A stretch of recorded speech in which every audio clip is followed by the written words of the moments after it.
আসসালামু আলাইকুম। আশা করছি সবাই ভালো আছেন। আলহামদুলিল্লাহ, আমরাও আল্লাহর রহমতে ভালো আছি। চলে আসলাম নতুন আরেকটি ব্লগ নিয়ে। আশা করব আপনাদের ভালো লাগবে। আর ভালো লাগলে অবশ্যই পুরো ভিডিওটা দেখে নেবেন। আর ভিডিওটা দেখার আগে অবশ্যই একটা লাইক দিয়ে তারপর ভিডিওটা কন্টিনিউ করবেন। আর এখানে মিমি আর রোজ বসেছিল। বসে ওরা কানাকানি করছিল যে আমি যখন ঘুম থেকে উঠেই পড়লাম তাহলে তো এখন চা নিয়ে আসবো। আর চা নিয়ে আসলে তো ওরা আমার সাথে বিস্কিট খেতে পারবে। সেটা হয়তো ওরা দুজন বলাবলি করছিল। তারপর বেশ অনেকক্ষণ হয়ে গেল। যখন দেখলো যে আমি তো কিছুই করছি না, তারপর ওরা ক্যাটরিতে গিয়ে ব দুজনেই ঘুমিয়ে পড়ল। এই যে অবস্থা। আর ওদেরকে দেখে সিম্বা দৌড়ে আসলো। কারণ এই ক্যাটরিটা ওর মানে ও কাউকে বসতে দেয় না। সবকিছুই ও মনে করে যে ওর একার। তারপর এখন আমি একটু চা বসিয়ে নিলাম। আর আসলে এত ঠান্ডা, তো সকালবেলা চাটা না খেলে তো কোনো এনার্জি পাওয়া যায় না। আর বরাবরের মতোই মিমি আর রোজ রেডি হয়ে গেল আমার সাথে চা খাবে। আর এখানে সিম্বাকে একটু খাবার দিয়ে দিচ্ছিলাম।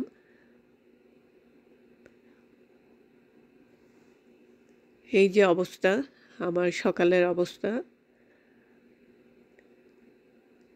তো এখন টেবিলটাকে একটু গুছিয়ে নিচ্ছি। এই যে মগগুলো আমি ইস্তাম্বুল থেকে এনেছিলাম বাংলাদেশ থেকে যখন আসি। আর এই সাদা মগটা আমার ছেলে তার বাবার জন্য নিয়েছিল। এটা অবশ্য বাংলাদেশ থেকে কিনা।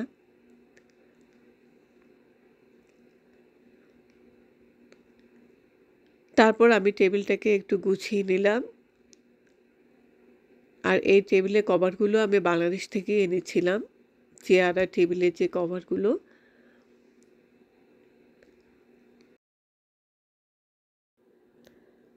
এখানে আমার ব্ল্যাক রোজ তার বিস্কিট খেয়ে তার ঝর্ণাতে এসে পানি খেয়ে নিচ্ছিল।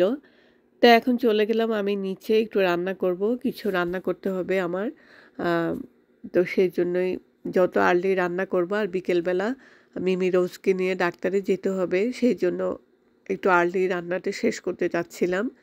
এখন নিচে এসে দেখি যে সিম্বা বসে আছে। তো ওকে আমি টিভিটা ছেড়ে দিলাম। কা টিভিতে সে কার্টুন দেখছিল। কার্টুনও দেখছিল, আবার ওদিকে আমাকেও দেখছিল যে আমি আছি কিনা নিচে। তো এই তো রান্না বসিয়ে দিলাম। এখানে আমি মাছ ভুনা করব। আসলে পাঙ্গাস মাছ ছিল আমার ঘরে, সেরকম কোনো মাছ ছিল না। চিংড়ি ছিল আর পাঙ্গাস ছিল আর একটা ছোট মাছ ছিল। তো সেগুলোই রান্না করছিলাম। আর গতকাল গতকালের গরু মাংস রান্না করা আছে, সেজন্য আর আজকে আর মাংস রান্না করব না।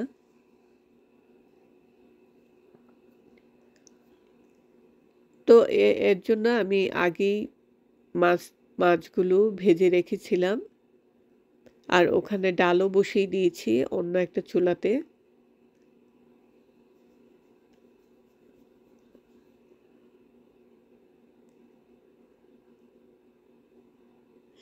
আর এখানে আমি চিংড়ি দিয়ে লাউ ছিল, লাউ দিয়ে চিংড়ি রান্না করে নিব। তো সেটা মশলায় দিচ্ছিলাম। সামান্য অল্প মানে অল্প হলুদ, মরিচ, জিরে, ধনে দিয়ে আমি সেই মশলাটাকে কষিয়ে নিচ্ছিলাম। আর এখানে আমি যে মাছ ছিল একটা, ওইটা কি মাছ আমার ঠিক মনে নেই। ওই মাছটাকে আমি ভেজে রেখেছিলাম। সেটাকে আমি আলু দিয়ে রান্না করব।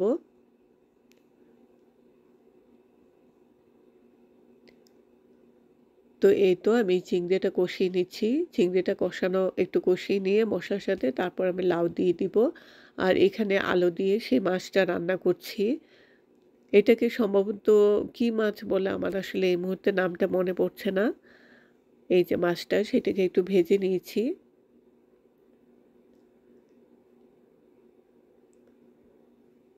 তো রান্নাবান্না শেষ করে আসলে বিকেলবেলা মিমি আর রোজকে নিয়ে ডাক্তারে যাব। সেইজন্যেই রান্নাটা একটু গুছিয়ে নিচ্ছিলাম আগেই।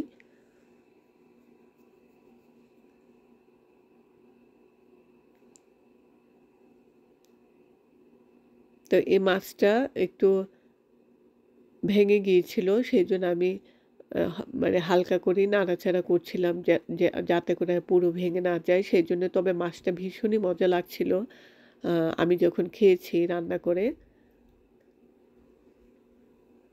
তা আমার লাউ চিংড়ি রান্না শেষ। আর এখানে আলু দিয়ে যে মাছটা রান্না করেছি সেটাও রান্না হয়ে গিয়েছে। আর পাঙ্গাস মাছ ছিল সেটাকেও একটু ভাজি করে নিয়েছিলাম। এখন রান্না শেষ করে আমি চুলাটাকে পরিষ্কার করে নিচ্ছি। আসলে সবসময় চেষ্টা করি আমি রান্না শেষ করে সাথে সাথেই চুলাটা পরিষ্কার করে নিতে। তাতে করে যে তেল বা মশলাগুলো চুলার আশেপাশে পড়ে যায় সেগুলা মানে লেগে থাকবে না। আর আম আর এগুলো লেগে থাকলে আসলে অন্যরকম কেমন যেন চুলাটাকে দেখতে ভালো লাগে না। তা আমি সেজন্যই চেষ্টা করি সবসময় পরিষ্কার করে নিতে। তো এবার আমি একটু ঝাড়ু দিয়ে নিচ্ছিলাম। আসলে ঝাড়ু দিচ্ছি কেন, আমার যে নিচে বেশ কয়টা আ ফুল গাছ আমি রেখে দিয়েছিলাম যেগুলো কিনা ঠান্ডার সময় বাইরে থাকলে মরে যাবে। তো এই যে বেলি ফুল, বেলি গাছ, গন্ধরাজ, তারপর আরও বেশ কয়েকটা গাছ ছিল। তো আমি যখন বাংলাদেশে গেলাম সেগুলো আসলে খুব একটা যত্ন করা হয়নি। অর্থাৎ হয়তোবা ঠিকমতো পানি দেওয়া হয়নি। মাহিরের বাবা তো একা ছিল তখন হয়তো খেয়াল করতে পারিনি।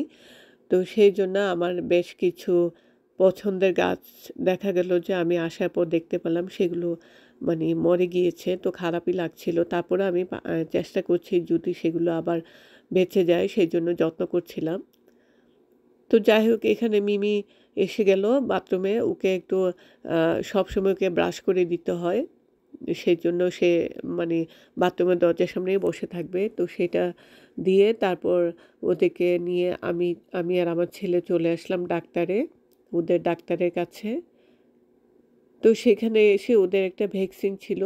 আ ওই ভ্যাকসিন দিবে। তারপর ওদের একটু ব্লাড টেস্ট করব। মানে ঠিক আছে কিনা সেইজন্যেই।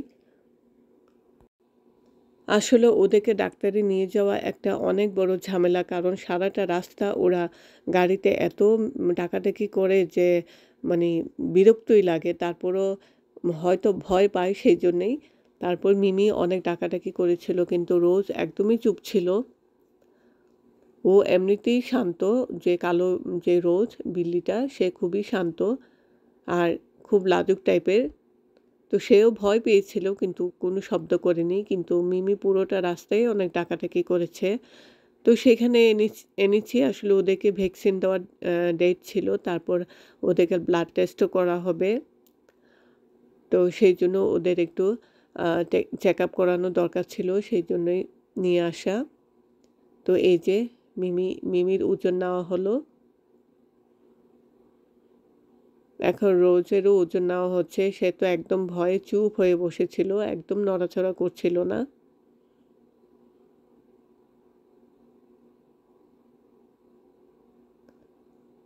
তো ওদেরকে ভালোভাবে ডাক্তার দেখেছিল। ওদের চোখ, কান, তারপর জ্বর আছে কিনা সবকিছুই ওরা দেখেছে।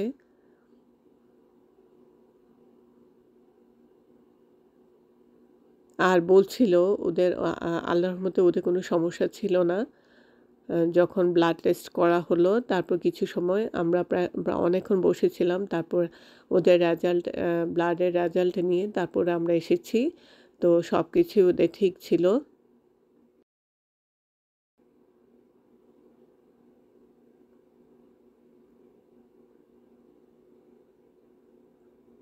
রোজ তো একদম ভয়ে চুপ করে বসে আছে। কোনো নড়াচড়া করছিল না।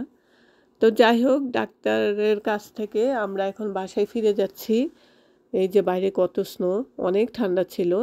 তো যাবার পথে একটু টিম হরটনে গেলাম। আমরা মা ছেলে সেখানে গিয়ে কফি নিয়ে তারপর এখন বাসায় চলে যাচ্ছি। তো এই তো ছিল আমার আজকের ভিডিও। যদি ভালো লাগে তাহলে অবশ্যই দেখে নেবেন। আজকের মতো এখানেই বিদায় নিই। ভালো থাকেন সবাই। আল্লাহ হাফেজ।